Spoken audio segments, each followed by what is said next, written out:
Jangan lupa subscribe YouTube channel Metro TV News dan jangan lupa nyalakan notifikasinya.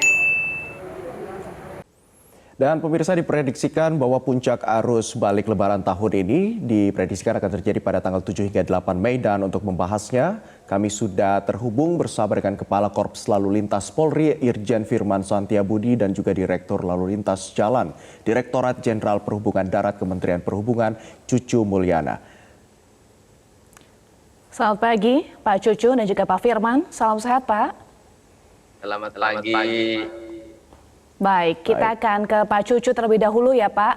Pak Cucu, hingga hari kedua Lebaran 2,1 juta orang mudik. Nah, hingga hari ini sudah berapa yang melakukan arus balik, Pak Cucu?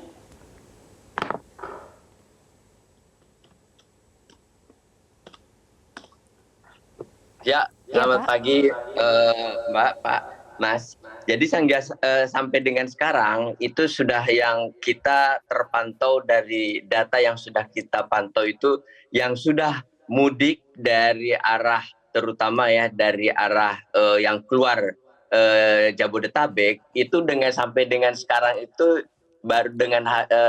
baru terpantau sekitar di angka 147.632 ya sampai dengan H2, kemudian dengan H+1 itu 195.000 ya yang masuk ke Jabodetabek itu 195.453 dan H+2 itu kemarin 191.000 data yang terakhir kita belum masuk 191.177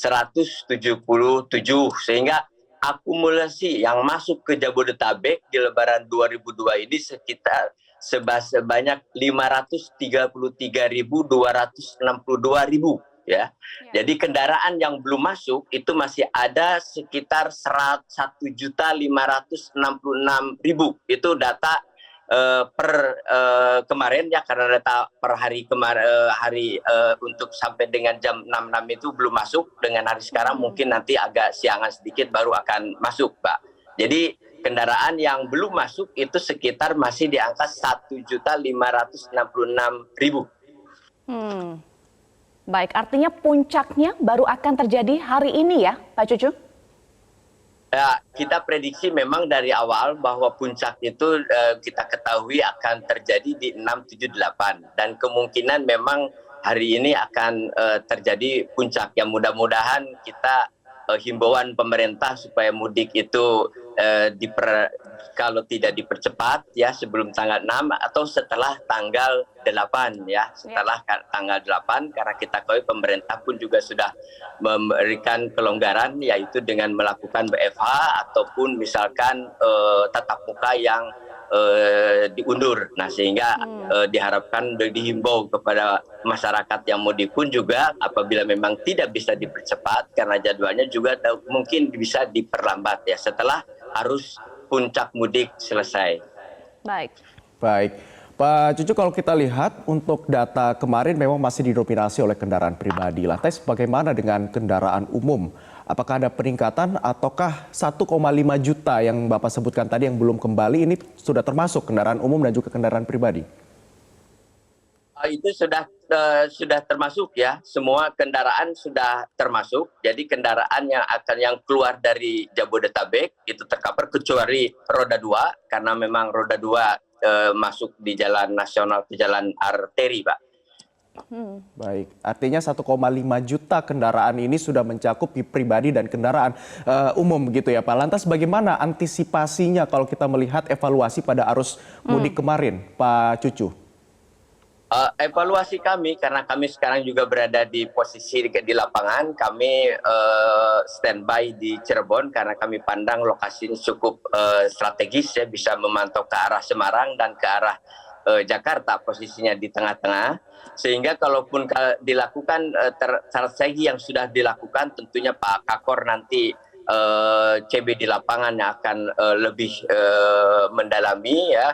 Nah, terkait dengan strategi yang sudah dilakukan oleh Bapak teman-teman kepolisian sangat tepat ya, karena arus mudik pada saat kemarin dijalankan juga sudah sangat memuaskan ya, terbukti sudah arus mudik sudah lancar, sehingga arus balik pun juga strategi yang dilaksanakan juga sama ya. Jadi Baik. dengan melakukan rekayasa lalu lintas, kita pembatasan angkutan barang masih berlangsung, kemudian dengan situasi lihat di lapangan juga seperti kontraflow, kemudian one way dan gage, dan memang tahun ini kelebihannya adalah konsep rekayasa lalu lintas itu sudah jauh-jauh hari sudah diumumkan, sudah dijadwalkan, sudah disosialisasikan, sehingga antara masyarakat dengan kita semua sudah memiliki frekuensi yang sama, sudah memiliki pemahaman, sehingga masyarakat yang baik, yang mudik maupun yang balik terutama sudah bisa merencanakan perjalanannya sebaik-baiknya ya, sudah bisa mempersiapkan perjalanannya yang sebaik-baiknya. Dan kita ketahui bahwa memang siap. Ya, boleh silakan dilanjutkan Pak Cucu.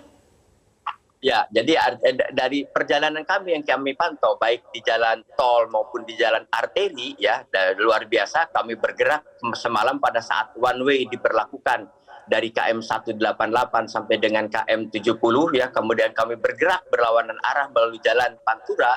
Itu pun juga karena memang apalagi malam pada saat diberlakukan one way, maka efektivitasnya sangat luar biasa. Kami bisa bergerak, menyusuri, mengecek di jalur arteri bisa kendaraan dengan kecepatan hampir 80 km per jam ya.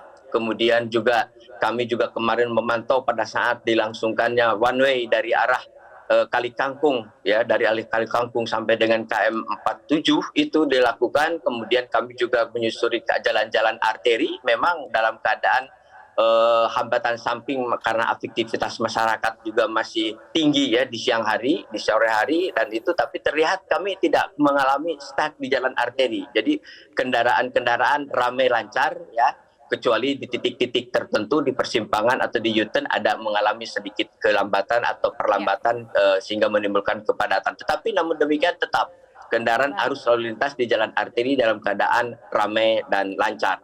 Baik, Pak Cucu, Anda Itu sampaikan strateginya. hasil pantauan kami.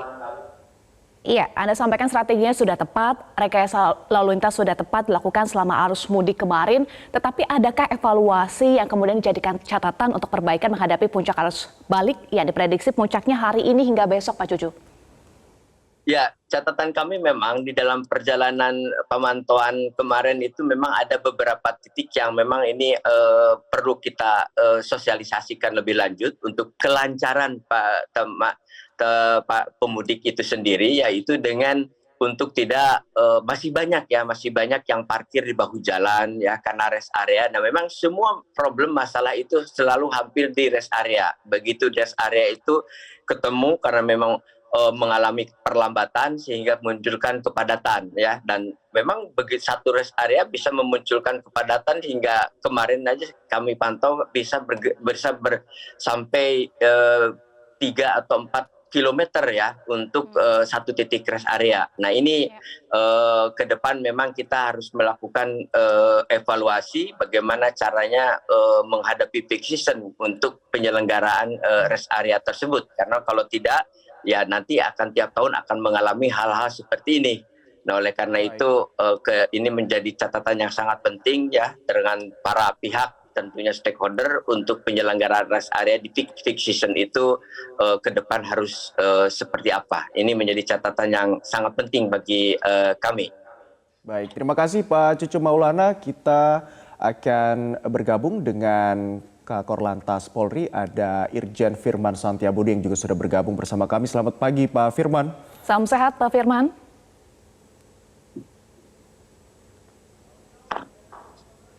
Baik Pak Firman, sudah bisa mendengar suara kami Pak?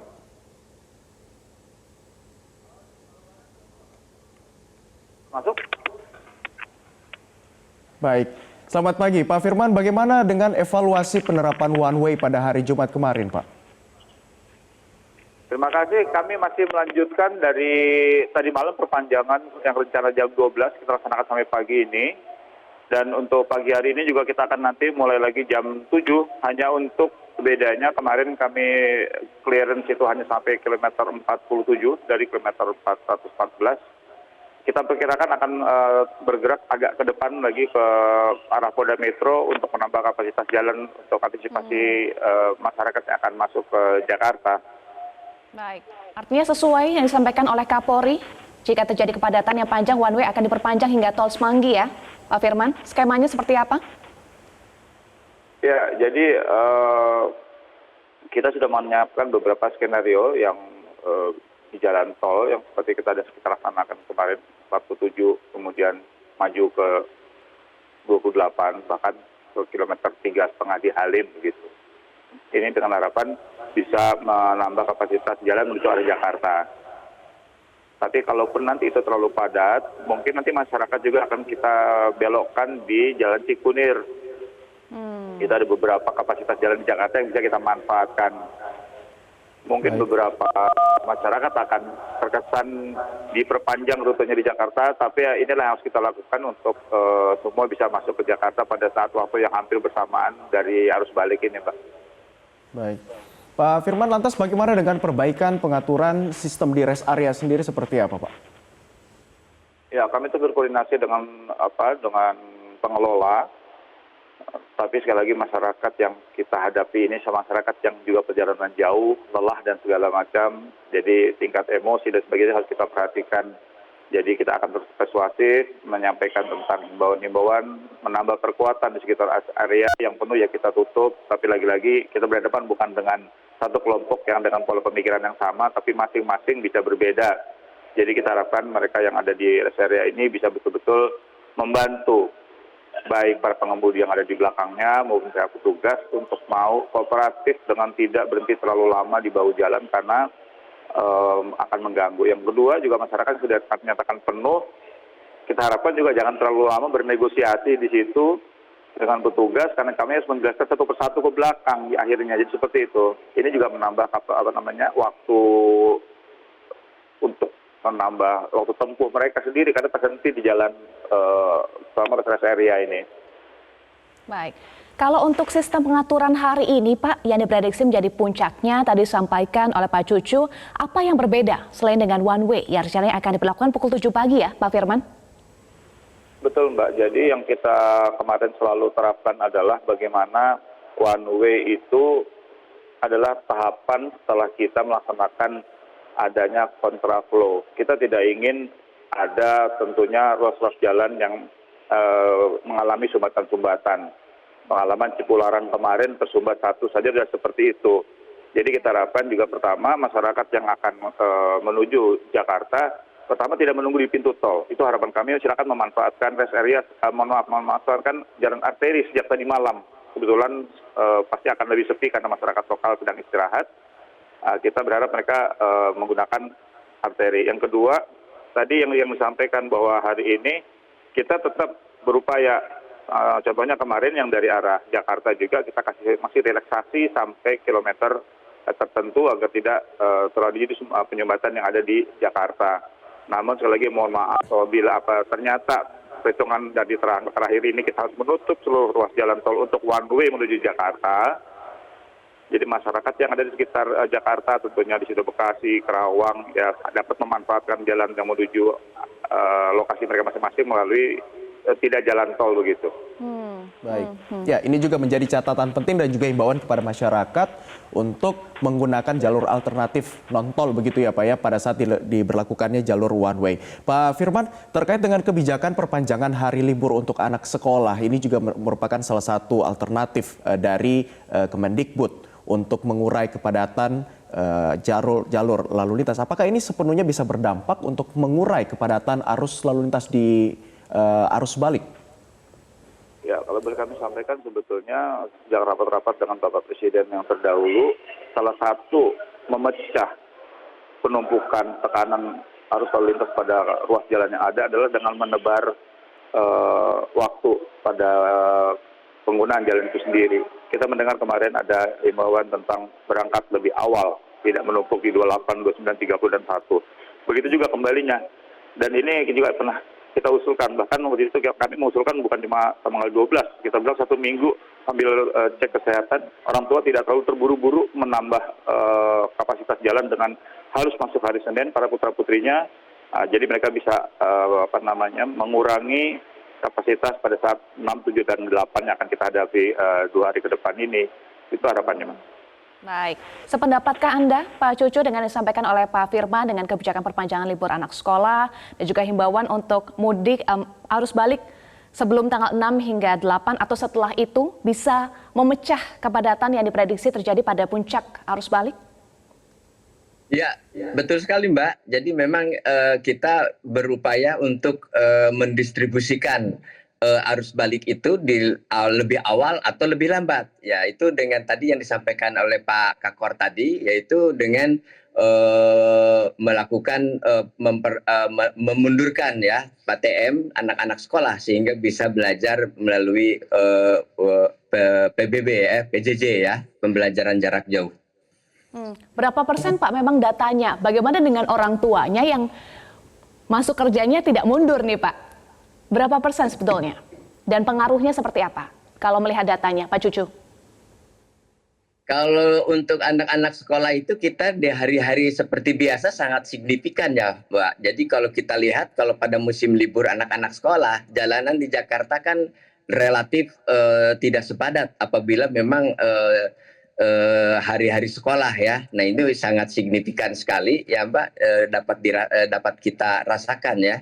Nah oleh karena itu ini juga sama mungkin dengan anak-anak yang masih sekolah itu yang belum kembali itu akan mengurangi volume lalu lintas yang akan bergerak masuk ke Jakarta.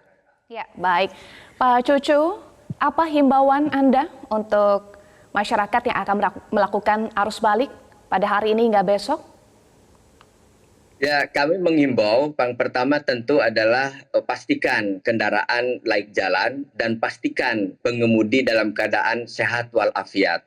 Dan tentunya sebelum berangkat selalu untuk melihat cek informasi baik melalui cetak, elektronik maupun melalui media sosial, pengumuman yang disampaikan oleh pemerintah atau kepolisian terhadap rekayasa atau jadwal rekayasa lalu lintas sehingga masyarakat bisa memanfaatkan dengan sebaik-baiknya terhadap jadwal ataupun rekayasa yang dilaksanakan oleh kepolisian dalam arus balik di hari ini dan besok. Mungkin itu ya sehingga masyarakat bisa merencanakan perjalanannya dengan sebaik-baiknya. Baik, terima kasih Pak Cucu, itu adalah himbauan yang disampaikan dan kita kembali lagi ke Pak Firman. Pak Firman, Anda saat ini berada di lapangan, himbauan apa yang bisa Anda sampaikan ke masyarakat untuk diterapkan dalam masa arus balik Lebaran tahun ini? Baik, terima kasih. Secara umum saya berharap masyarakat menjadi peserta aktif dari lalu lintas yang berkontribusi secara konstruktif terhadap terbangunnya kelancaran dan budaya lalu lintas tertib khususnya menghadapi arus balik ini. Ingat bahwa peserta lalu lintas yang lain juga menunggu antrian di belakang dan mohon tetap bersabar, dan bersabar. Baik, tentu kita harapkan arus balik juga berjalan dengan lancar ya Pak Firman.